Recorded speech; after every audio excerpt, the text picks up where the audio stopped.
Hi, it's me. I've been playing a lot of Hollow Knight Silksong recently. It is a fantastic game. It's really difficult in a lot of spots as well, and if you're like me, your first playthrough probably took upwards of 25 hours just to get your first ending. So you may be wondering, how the hell do I beat this game in under 5 hours? The Speedrunner achievement is probably the hardest achievement in the game that isn't related to Steel Soul mode, requiring the player to get any ending within 5 hours of starting a new save file.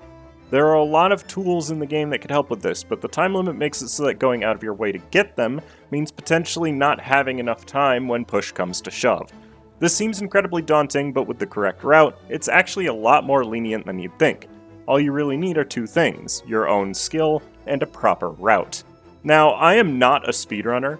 This route will not require you to do any major skips by pogoing off of enemies in specific spots, though there may be some pogoing off of spikes or gears specifically, and you don't need to perfect the movement of the game like perfectly timing your dashes along the ground to increase speed, or using your downward jump attack to gain very slight speed increases.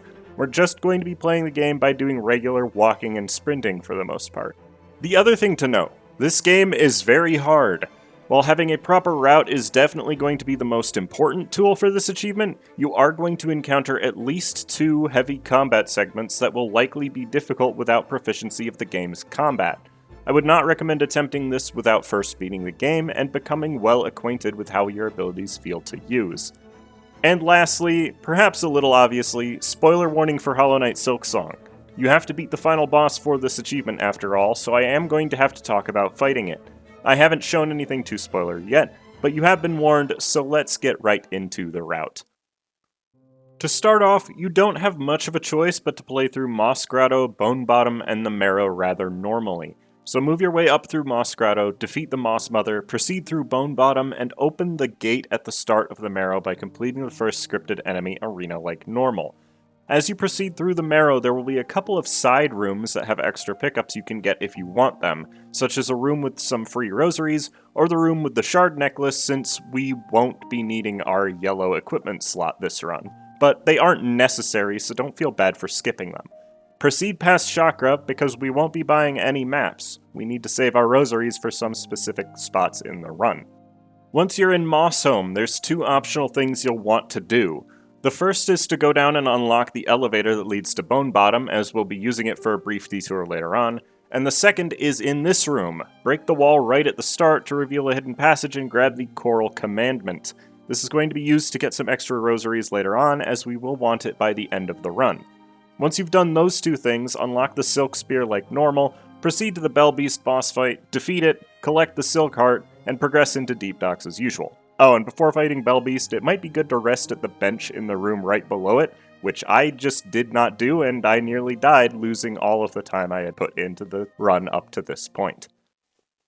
Deep Docks is a very linear area to proceed through. To start, be free to purchase any bench you feel like you're going to need during this run. We'll have a little bit of extra rosaries specifically for this purpose. Navigating through Deep Docks to gain the ability to dash and sprint is always necessary, and you'll be ducking into Hunter's March for a brief enemy arena against some Scar enemies just before receiving that ability. After you gain the ability to dash, you'll be doing so pretty much constantly. This specific zone doesn't really have much for you, so proceed downwards to face your first encounter with Lace as normal. It's a pretty easy fight, at least compared to some others we'll be doing, and the last thing to do in Deep Docks for the rest of the run. Farfields, unlike Deep Docks, has a lot of items for us to pick up. We're mainly here to gain the Drifter's Cloak to float around and stuff, but we'll also be collecting a couple of optional items that will make the run easier. Start by progressing through the area as normal until the very tall room in the center. Then before proceeding past the Chorus Arena, make a brief detour to the left and pick up the Warding Bell tool. While optional, you'll have 2 blue tool slots by the end of the run anyways, and it is a helpful consistency tool. Then, progress to the Seamstress and accept her wish to collect spines. The house also contains the bench for this area in case you end up dying to the 4th Chorus boss fight. Collecting spines is fairly easy. You'll come to the end of the first room that the enemies, they're called Hokers, spawn in, and these are the types of enemies that respawn as soon as you leave the room. So hit the enemy once, collect any spines that land near the ground, wait for them to regrow the spines before each hit, Then once it dies, pick up any remaining spines on the ground, leave the room, then immediately come back in. You'll be able to farm the same enemy the entire time. Then, once you have enough spines, return to the seamstress and grab your drifter's cloak. Now that you have it, briefly return to the room you collected spines in and pick up the bone scroll that's hidden at the top of the second wind geyser. This is more for rosaries later, and picking it up is less than a 30-second detour. Then, the last item to go out of your way for, go to the top left of the room with the seamstress's house using the various wind geysers, enter the small optional room, and complete it for a mask shard. We will be routing in one additional mask for more consistency in one specific fight later on. Then, proceed by completing the 4th chorus boss fight as usual, and use the wind tunnels in the tall room to proceed to Greymoor. In Greymoor, the first thing you'll want to do is pick up the bone scroll in the little hidden room underneath this pool of water. I recommend also using the bench inside the halfway house because this is our first choke point for the run. You see, Greymoor is fairly straightforward to navigate. You'll be going up to the first left exit of the second windmill after the enemy encounter in the first windmill, opening up every shortcut you find along the way.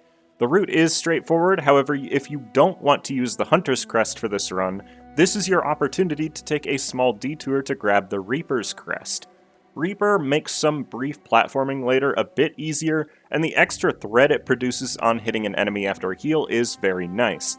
Just know that you'll be fighting the next boss without the warding bell equipped, at least on your first attempt, if you do decide to get this crest. Speaking of, our path to Bellheart is blocked by the Morwing boss fight. Even after being nerfed, doing this fight can be both stressful and tricky. It's one of the 3 major fights that you should absolutely do some practice with if you want to handle it consistently. That said, dying a couple of times is not necessarily the death knell for this route. My first time doing this achievement, I died quite a lot and still had 16 minutes to spare by the end. Morwing's attacks, specifically in Phase 2, can be pretty tough to dodge, but the fight is pretty straightforward regardless. Make sure you're not touching his body's hitbox, and if you have to get hit by his projectiles, which now deal only 1 damage compared to all his other attacks since this fight has been slightly nerfed. Bellheart is still mostly inaccessible to us, but we're going to want the Bellway Station here. Up until now, I would advise skipping them to maintain what rosaries you have. For now, though, just use the bench and progress through Shellwood. You'll buy the Bellway Station before leaving, but still skip it just for now. Shellwood is a very confusing area to navigate, as you'll see because I kept getting lost even in this run, but on your first trip through you'll find that there's really only one way you can go before opening any shortcuts. I recommend buying the bench in the center of the area and opening the elevator that leads down to it as soon as possible, since it will be the shortest run back of any bench available for the next 2 bosses. If you want, during the first upward room in Shellwood, you can take a detour to the right to grab the mask shard that's here. We're saving our rosaries to purchase the one in Bone Bottom later anyways, but the rosary budget will be more lenient if you grab this one now. You might even be able to afford to buy an additional tool from the architect once we reach that point, if you decide to grab this shard as you're going through. The first boss is Sinister Splinter. This fight can be a bit tricky, but becomes a lot easier if you remember to break any vines she summons, or enemies she summons as soon as they show up. The enemies specifically take only 3 hits, and if only one spawns, you can easily kill it from underneath without giving it a chance to attack you. Once she's defeated, proceed through the room beyond in order to obtain your wall jump, and then we're immediately going to head up to the top right of Shellwood to enter the tunnels above Bellheart. Navigating the tunnels above Bellheart is pretty straightforward. Try not to get hit by the winged firms up here since they deal 2 damage, and navigate down to the Widow boss fight. Widow is the second choke point for this run. You really don't want to get hit by her slashing attacks or the bells coming up from the floor, as those both deal 2 damage. When it comes to the floor bells, dodging can be done by moving to where the second bell will appear from, jumping as the first bell appears, and simply floating down over where the first set of bells appears from. Or you could just heal in the air after the bells start coming up, as you should have enough time to move out of the way once you're done healing. The slashing attacks can be avoided by dashing in any direction, then jumping over the follow-up. Phase 2 is a lot more sporadic, and her slashing attacks will now initiate from the ground, making them harder to jump over. I recommend taking this phase more slowly, go in between pairs of diagonal falling bells, and try not to get too greedy with how many hits you land against Widow herself in between attacks. And if you die, don't worry too much. I died here in my recording too. Once Widow is defeated, you can turn in your relics to make enough rosaries to open the bellway if you don't already have enough. Or save them so you can't lose said rosaries if you do. Either way, the two things you must do before leaving here are opening the bellway and gaining the first needle upgrade. The extra damage will speed you up a lot as you progress up to the citadel. It is now time to progress to the citadel.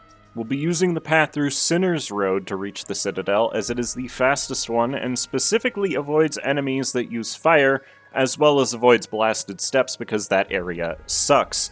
The first step is to start going back through Greymoor. In the first windmill outside Belhart, go up to the second exit on the right and go straight across the bridge to unlock the elevator leading down to the halfway house.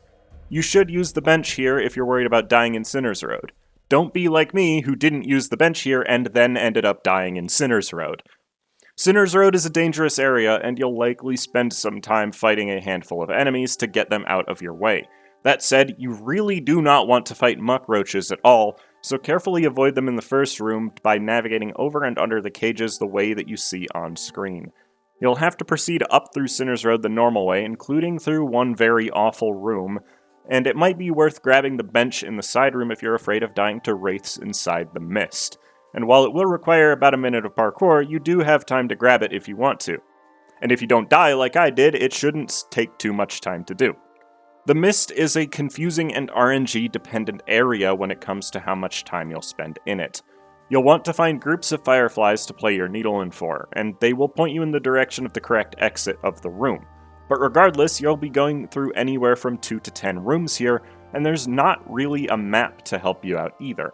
On top of that, wraiths are not the easiest enemy to fight, and they can deal a lot of damage. The easiest method to fight them, in my opinion, is to wait for them to charge, then pogo off of them. They take 5 hits to defeat after getting your first needle upgrade. Eventually, you will end up in the exhaust organ, where you'll find a free bench as well as have to fight Phantom to progress. This fight isn't too bad, but you need to avoid the steam geysers she attacks with since they deal double damage. It might help to practice her a bit so you don't die like I ended up doing, but I don't consider her to be too major of a choke point for this run. The mist is honestly more dangerous than she is. The cross-stitch ability is also really good for this run, as it allows you to convert enemy attacks into a way to deal more damage, as long as you can time it well. I recommend getting pretty good with it, or just switching back to the Silk Spear at the next available bench if you're not sure you can use it well. After winning the fight, you can progress upwards and into the Grand Bellway for another bellway that you absolutely need to open. You also want to grab the Memory Locket and unlock an additional tool slot in your current quest for later. The Citadel at least starts out very linearly. You just go upwards to where Songclave will later end up, activate the bell there so you can have a bench near the next boss, and then proceed directly to the left to the Cogwork Dancers boss fight. Cogwork Dancers is a pretty tough fight, but at the same time they are very telegraphed in the way they attack. As long as you don't get too greedy, you should be able to do the first 2 phases pretty easily or without getting hit at all. Try to focus on attacking the same dancer as much as possible since they don't actually have a shared health bar. When they exit the arena to perform their dash attack, the dancers will always return to the same side that they were on before the attack begins. Specifically, after they leave the screen, they go to the corner they were closest to when the attack started, so don't stand in the corners or they may end up teleporting on top of you and hitting you.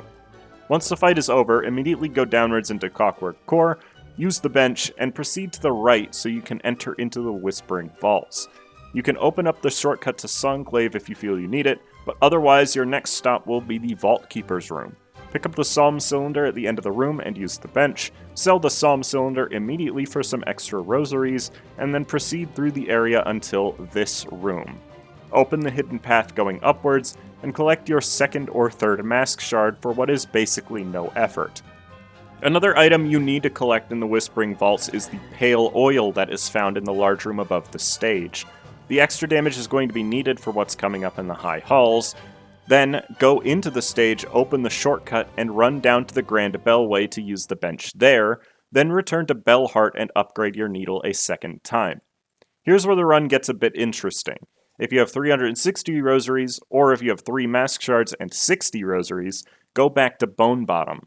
Purchase the craft metal from the shop so that we have it for once we enter the high halls, Then, either purchase the mask shard from the shop or ride the elevator up top and proceed to the left of Mossholm so you can pick up this mask shard right outside the Wormways, since it's not very out of the way, easy to get to, and mostly free.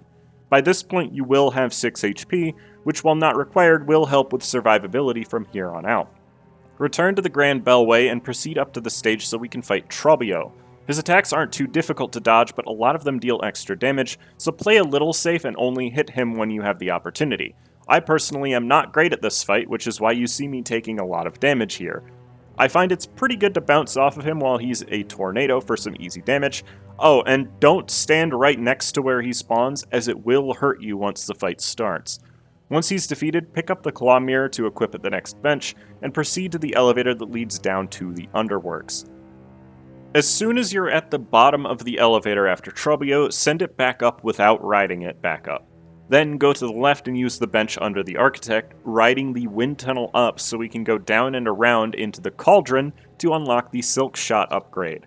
This is the last movement upgrade that you need to unlock to beat the game. Go through the top right of the room, defeat the enemy arena, open the pathway up, and proceed to the area below the elevator, going up and to the right, so you can get the Sacred Cylinder to learn the Vault Keeper's melody. I would advise progressing upwards to learn this right away, so you can continue upward through Songclave so you can immediately continue into the Cogwork Core. Cogwork Core is the most difficult platforming area of the run. You can skip most of the first room as you should have opened the shortcut in it before, going upwards into the top half of the area where you need the Silk Shot to progress. You will need to pogo off of several gears here, so it will be helpful to be good at doing so, unlike me, who died here in my recording run because I'm very bad at it. Once you reach the top room, simply solve the puzzle by matching the music notes in order to learn the Architect's melody. No, I don't know the solution by heart, but it doesn't take that long to do even if you don't know what you're doing. You will then need to go back down to the room where you fought the Cogwork Dancers and exit to the left, progressing through the Citadel until you get to the bench underneath the entrance to High Halls. Use this bench. High Halls is the single hardest part of the entire run, unfortunately right at the end of it too, though hopefully you have a bunch of extra time in case you need it. High Halls is not a complicated area to navigate, thankfully. Go up in the first tall room, then use the Drifter's Cloak to go down in the second one. However, the first exit to the left in the room where we descend is a room we will want to go into. This is what we brought the craft medal for. You'll want to craft the cog flies to equip for the upcoming enemy encounter. Anything to increase your damage at the end of the fight is going to be helpful immensely, and you can continue using them for the remainder of the run afterwards. Once you go all the way down the area, use the bench in the room on the right, open the shortcut that leads downwards, and proceed into the enemy area. Make sure you have the cog flies equipped. You aren't going to want to use your cog flies right away though. Ignore the fact that I forgot to equip them in my recording. This arena is the longest in the entire game, and while the individual waves are not always the most difficult, you will encounter 3 choir clappers, 2 of which will appear together. The final wave, being the pair of the choir clappers at the end, is where you'll want to use your cog flies for the extra damage they will provide. Try to have both choir clappers on the same side as each other in comparison to you as often as possible, as this makes their attacks a little more manageable to end up avoiding.